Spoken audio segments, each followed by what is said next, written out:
တော်ရောက်ပြီကျွန်တော်တို့ဘက်လမ်းလျှောက်ပါမယ်ပင်လယ်လေးရှူပါမယ်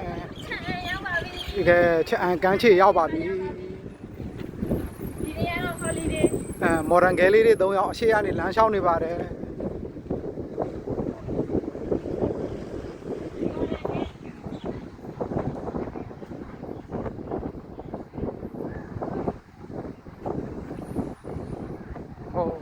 ကောင်းလိုက်တာရှယ်ပဲကွာပင်လယ်လေးနဲ့အေးနေအောင်ပါဒီဦးစိုးဒီမျိုးနေရာတော့ကြိုက်တာဗောဒီမျိုးအေးတဲ့နေရာဆိုအကုန်ကြိုက်တယ်ရှယ်ပဲနော်လေဖြူတော့ကိုလေးဆိုင်ကစီးစင်းတယ်လေမဟုတ်ဘူးခါနော်မစင်းတဲ့လူဒီမှာနေနေဗောဟိုထိပ်ဘာမတော့အမတို့ဆိုင်ရောက်နေတယ်နေပူတယ်နေပူတယ်ဒီကနေပဲသွားတော့မထဲနဲ့တော့မနဲ့ပြန်လာပေါ့ချာခေါ်လို့ရတယ်ဒါလို့ဆိုင်မှ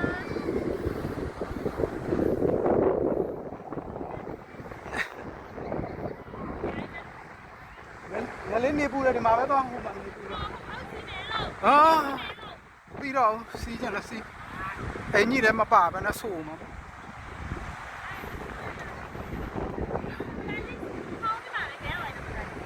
ဘုသားကြီးပေးရလားလေ